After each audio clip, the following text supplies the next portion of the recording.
There are moments when the heart insists on something that reality seems to deny. You feel in every cell of your being that he is your twin flame, but he is with someone else. This deep contradiction brings confusion, pain, and an almost mystical sense of loss. Why would the universe reveal such an intense connection, only to place it just out of reach? The answer may lie not only in external circumstances, but in psychic layers you have yet to integrate within yourself.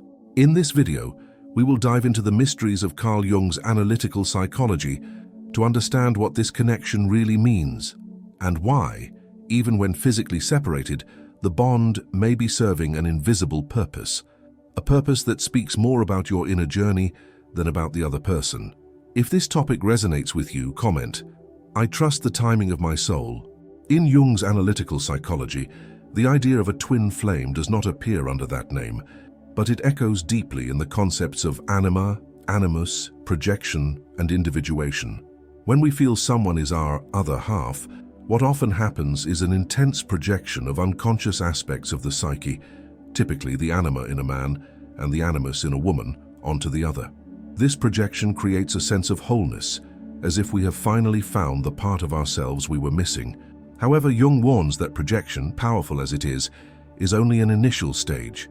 The true journey begins when we recognize that what we see in the other, including the feeling that they are our twin flame, is largely a reflection of parts of ourselves that remain unintegrated.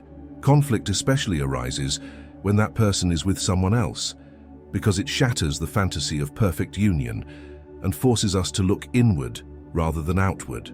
The archetype of the shadow also manifests here. Seeing him with another can evoke feelings of rejection, abandonment, and inferiority, everything we have repressed that now clamors for attention. Through that pain, we are led into the work of individuation, the process of becoming who we truly are by integrating light and shadow, our inner masculine and feminine. Finally, if the connection is genuine, in the archetypal, not merely romantic sense, it will never be in vain. Even at a distance, it acts as a catalyst for your psychic awakening, revealing that true union begins within you. When we feel someone is our twin flame, what frequently occurs is a powerful projection of unconscious contents onto that person. In Jungian understanding, this projection is not superficial but charged with intensity, mystery, and emotion, precisely because it originates in parts of ourselves we have yet to know. The other becomes a mirror, a canvas, a living symbol of everything we seek internally, even without realizing it. And it is this symbolic force that creates the illusion of a mystical, inevitable connection. The anima and animus are central archetypes here, representing respectively the image of the feminine in the male psyche and the masculine in the female psyche. When a woman meets a man and feels he is her twin flame, she is often projecting her idealized animus onto him. Strong, sensitive, profound, mysterious. He seems to complete what is lacking in her. The same happens with a man projecting his anima. But that sense of completeness, though it feels real, is only beginning to manifest on the inner plane. This projection serves an important role. It awakens. It brings to the surface feelings that lay dormant, reveals desires, ignites the unconscious, yet it also conceals. Idealization is a veil, a curtain that prevents us from seeing the other as they truly are. The beloved becomes an image loaded with symbolic and archetypal meanings, but not necessarily reality.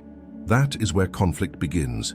When the other's real behavior doesn't match the idealized image, pain is born. Distance, rejection, the fact that he is with someone else, all of this destroys the projection and reveals what lies behind it, the shadow. In Jung's psychology, the shadow is the collection of repressed aspects of the psyche, what has been forgotten, ignored, or denied, that returns with force in moments of affective frustration. When he is with someone else, an avalanche of dark emotions can emerge. Envy, jealousy, anger, despair, feelings of unworthiness. Instead of rejecting these emotions, the Jungian path invites us to welcome and integrate them.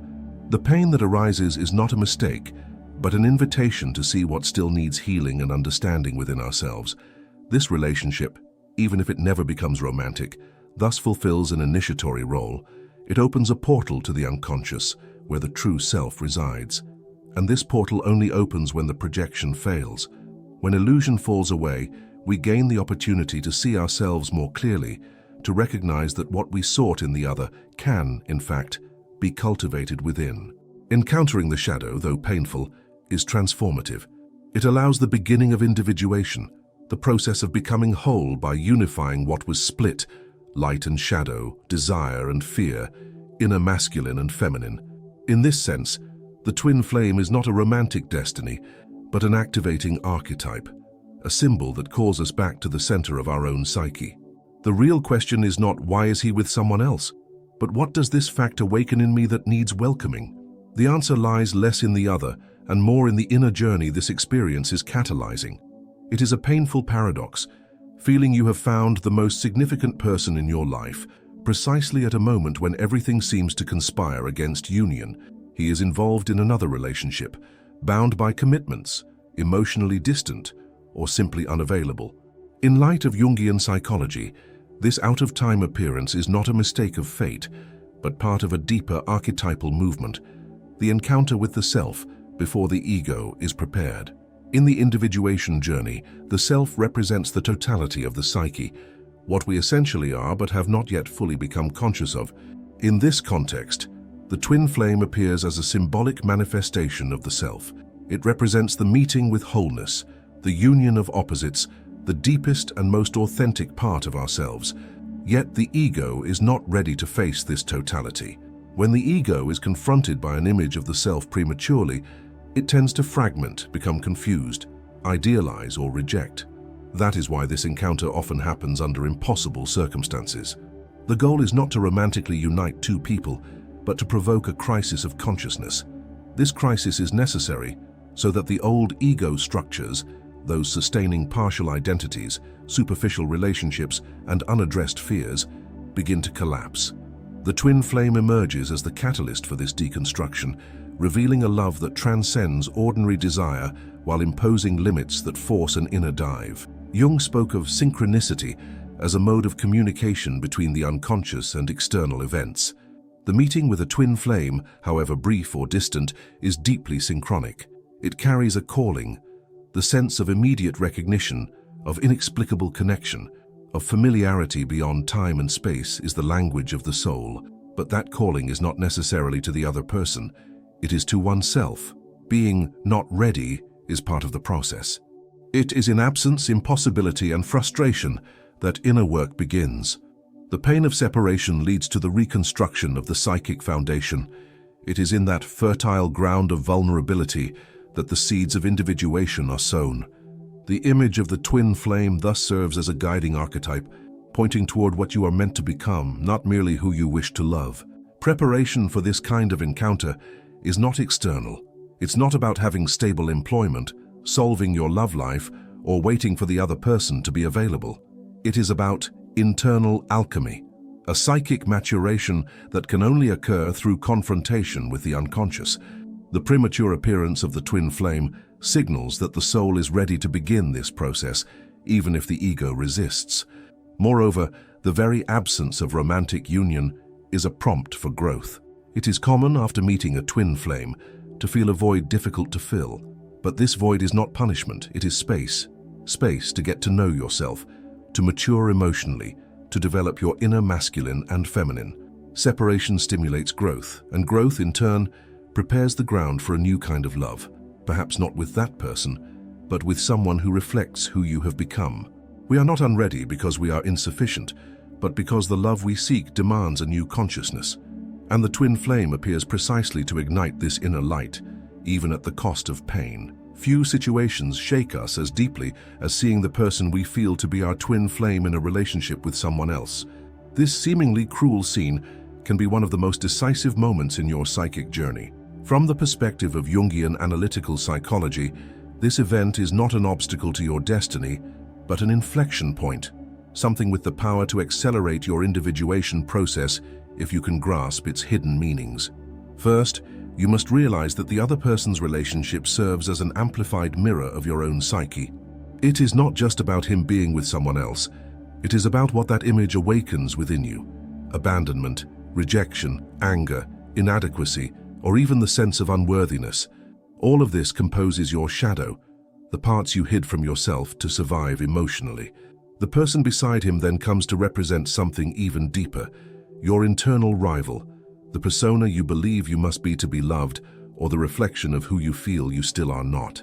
But there is another perspective, that his relationship is not there to punish you, but to protect you from something you are not yet ready to live. A physical or affective union with a twin flame before the right time can be destructive. The psychic intensity is so high that, without the proper emotional structure, the relationship could lead to dependency, symbiotic fusion, or even self-destruction. Life, with its archetypal wisdom, separates what still needs to mature. His relationship with someone else may be just the necessary resource to turn your gaze inward and strengthen your inner center. This apparent pain can also be seen as a provocation from the self. The self, the symbol of the full and integrated being, uses external events to spark internal transformations. His being with another is not a punishment, but a symbolic scene. It is as if the unconscious says, "It is not yet about the other. It is about you." Your reaction to the presence of that other person reveals how much still needs healing, and that is the cure the self demands, so that you can approach your true essence. At the same time, it is essential to understand that individuation is not a path of denying love. It is not about stifling feelings or feigning indifference. On the contrary, it requires radical authenticity. You can acknowledge love, connection, and desire, and still understand that the other is on their own journey, with their own lessons. He is with someone else not to hurt you, but because he is where he needs to be, just as you are. This recognition brings something liberating, understanding that your path does not depend on the other's choice. Your wholeness is not realized through romantic union, but through integrating the fragmented parts within yourself. As you welcome your shadow, heal your wounds, and balance your inner masculine and feminine, you move closer to a truer, more complete, more conscious love, whether with him or without him. Paradoxically, his relationship with someone else can be the impetus you needed to take charge of your own life with more authenticity. Instead of waiting for him to awaken to how you feel, perhaps it is your own soul calling you to awaken. And that call, however silent, has the power to transform your entire existence.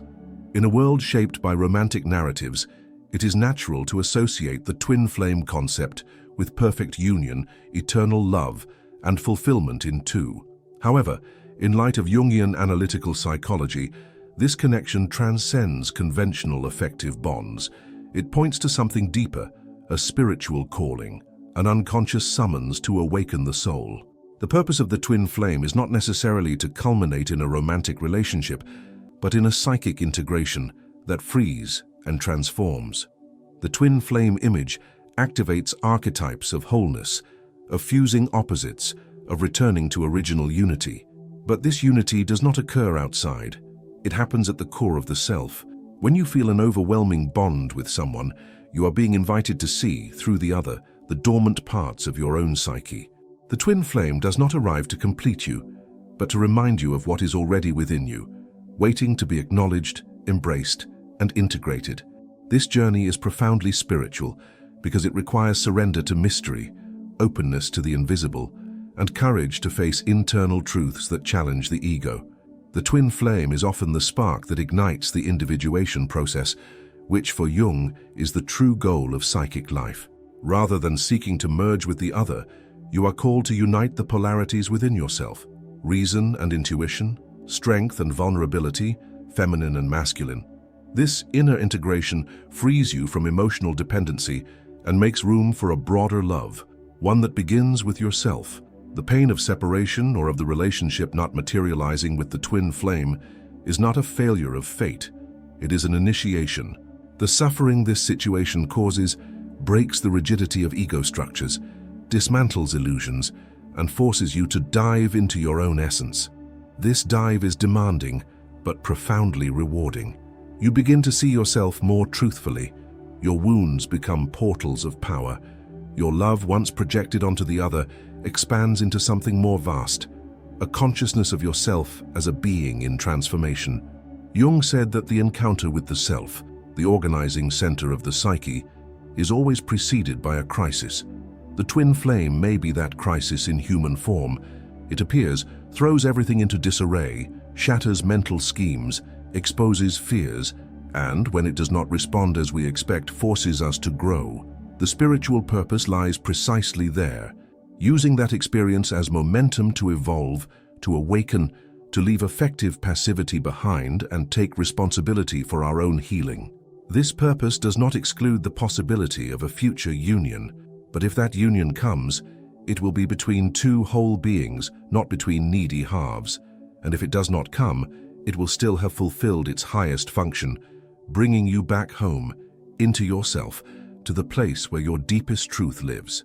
The other then becomes symbol rather than necessity, a milestone on your path, an involuntary teacher who showed you, through both presence and absence, what it means to love consciously. To love spiritually is to liberate. It is to understand that love is not possession but mirror, not contract but awakening. In this sense, the twin flame is not about romance but about the soul. It does not come to give you a happy ending but a new beginning, the one in which you finally become who you came here to be. The journey that starts with recognizing the twin flame seldom follows the predictable paths of romantic love. It is, in fact, a profound call to transformation. As we have seen from Jung's perspective, this connection is an activating archetype, a spark that ignites the individuation process, integrating the shadow, healing projections, and balancing internal opposites. That the twin flame is with someone else does not deny the authenticity of the bond, but reveals that the true purpose of this link is not immediate union, but the expansion of consciousness. It is in the silence of absence, the pain of separation, and the beauty of self-knowledge that the soul finds its way. When you choose to respond to this call with emotional maturity and psychic courage, you begin to tread a path of deeper love, the love that is born from within. If this content stirred something within you, subscribe to the channel right now and share this video with anyone else who needs to hear this message. And don't miss the next video appearing on the screen. It could be the next piece of your healing and awakening journey. Your process matters, and your consciousness transforms everything.